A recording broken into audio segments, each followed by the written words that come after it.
Alright, so now here comes part 5 of the 7-part series of 6 flip chart close. I hope that you enjoyed the first 4 parts. Now, in case you wonder what am I talking about, it means that you have not watched the previous parts. Please stop this video and go and watch the other 4 parts first. Why? Because it will not make sense if you are just watching this part. But if you have done it, yes, this is very important piece. Okay, yeah, it's going to help you demystify why some of you may have hard time of sharing your story. I'm going to give you a very snapshot 10 minutes of information so that you realize that your story is unique. Would that be cool? But before that, okay, you know the moment is coming. That is to click the subscribe button if you haven't done it. Why? Because it helped me to have my videos reach out to more people, and hit the bell and get notified. This is the key, so that you will know when is the next video that is being uploaded on my channel. Would that be okay? Would you be willing to do this for me? Thank you. All right, so here's come the story. So part 4, I talk about hope story offer, and I talk about only the hope. I didn't talk about the story. You may wonder why. Okay, you may wonder why. And the reason why I didn't talk about story in part 4 is because in this part I'm going to distill the different types of stories that you might have. Now, understand something. Not every one of us has the same life. Does that make sense? Comment below. Each and every one of us has gone through our hills and valleys in our own way. Some of you have a very high hills and valleys. Some of you, the hills and valleys may be a bit stabilized, whichever case might be. So as I recall, number 1, when I first learned how to tell stories, I was in the room that Blair talked about. Well, a lot of you have setback in your life, and therefore all you need to find out is the point of decision. And then you said enough is enough, pick yourself up, and now your life is going to the opposite direction, which is the uptrend, and this is why you do what you do. So I found that was pretty amazing, because yeah, that's the way to tell the story. But I realized that people like me will find this very hard. Now let me explain later why this is the case.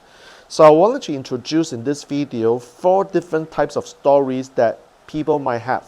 Now I know my friends, I know people who are my students who have gone through these exercises to know that where their life is not like, okay, it's downtrend and uptrend. Not everyone has the same. So in case you wonder, well, how come you do not have any setback and you are forced to use this template and you didn't work? Trust me, it's because this template would not work for you, because your life is not represented by a downtrend and uptrend. Okay? So here's what I will offer. Number 1, the first type of people that I met. So this is something by design, understand? So that is what we call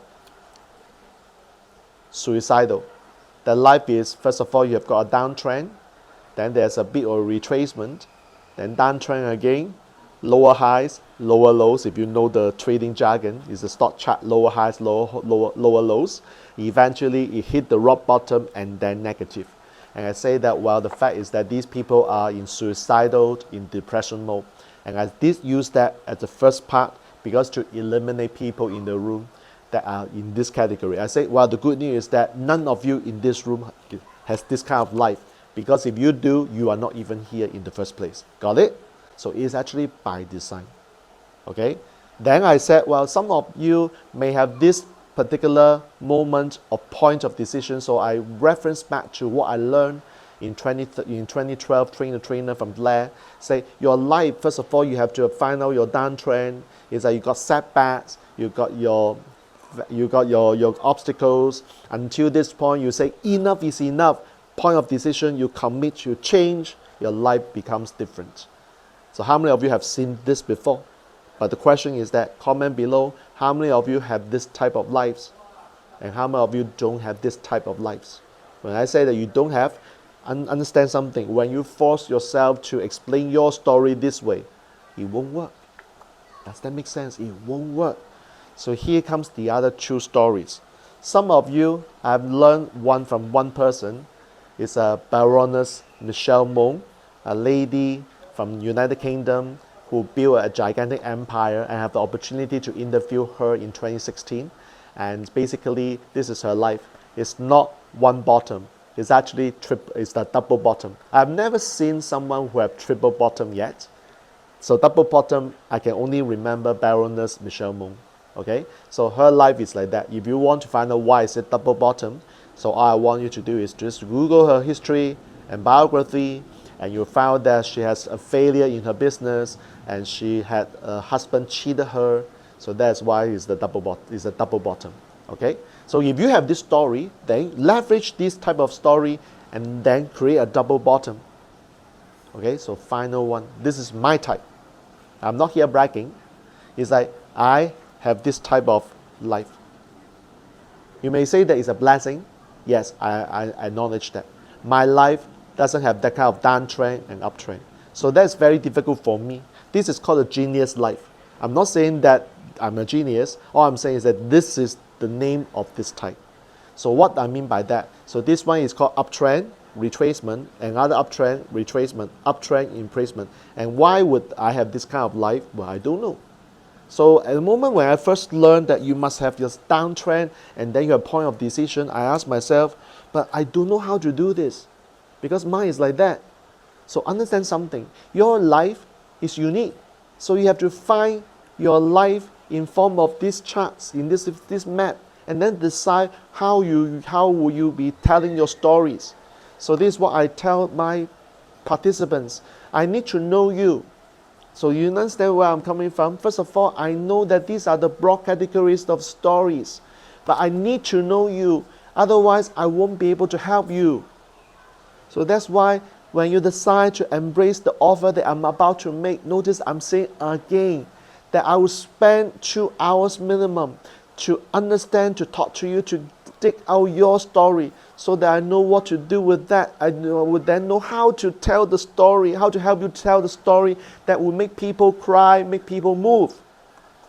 So this is called teaching without teaching. And yet people will know the importance of this. Understand?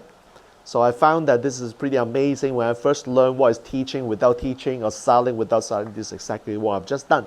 In the offer that I'm about to make, I don't know you now, therefore I will spend 2 to 4 hours of my time to work with you, have a deep dive session. Don't say discovery, deep dive, because this is the fancy word that works nowadays. Deep dive session to understand who you are, what you represent, so that I can help you to come up with the story that will motivate or move the rooms.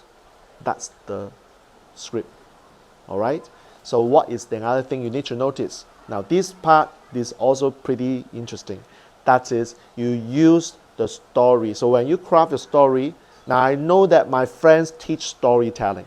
There are lots of my friends who are also doing storytelling. So I'm not here in competition with them. Trust me, we are good friends. I know they're teaching storytelling and they know I'm also teaching storytelling. And the reason why we can be friends, although we are teaching the same thing called storytelling, is that I come from the space of teaching storytelling in the form of closing. All stories I'm teaching people how to say is a close. That's the key. So what do I mean by that? So first of all, there are people out there who are teaching storytelling to basically as part of the presentation. Because they are not teaching people how to close. I do. So therefore, their storytelling technique is just to create the sensory picture for people to see, hear, and feel. That's it. There are people who are teaching storytelling to increase the exposure for media's attention. So that they teach storytelling. One of my good friends is actually teaching this, and what his job is to help people to come up with the story that will attract media attention. Therefore, these participants of my good friend would then be able to be seen on TV, on radio. That's the purpose. And again, that's a good piece to learn. So I highly recommend you check out my good friend's course. I can't mention his name here because that means I'm promoting him. But just know that if you find story branding for media, you'll find my friend's name. Okay? So I only can talk about this. Remember in this channel, I'm not going to sell you anything. All right. So the other thing that I do, so my mind is basically about storytelling in the form of closing. So every single line or word I use is part of the close. Many people have asked, like, how do I actually tell a story that's engaging? It's not about engaging. I'm actually seeding a lot of the keywords and handling the objections. So I know this is getting very profound, and I need to know your story first before I can actually help you. That's always my script. Whether you're watching this video right now, you're watching it because I know you, I don't know you, it's the same thing. I need to know you personally. Deep dive so that I know how to craft your story. The objective is to tell your story so that you have already started closing and handling the objection. So you see that I come from a space of storytelling through closing and objection handling. That's my specialty. All right.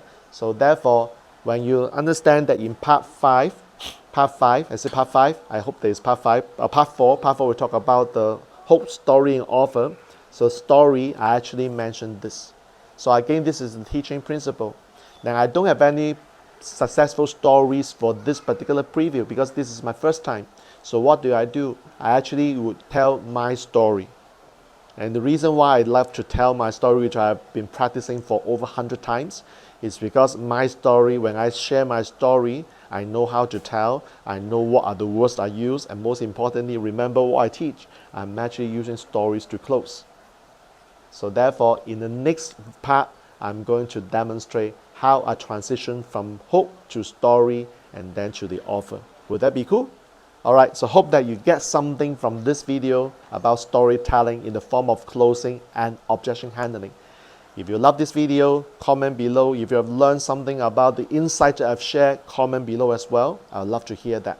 And if you do have any questions, comments about speaking, training, and facilitation, please also comment below, and I will consider answering these questions in the form of future videos. Alright, would that be okay? So I hope they enjoyed this, and I look forward to seeing you in part 6 of this 7-part series called 6 Flip Chart Close. Till then, we next meet. Jack Wong here signing off. All good wishes.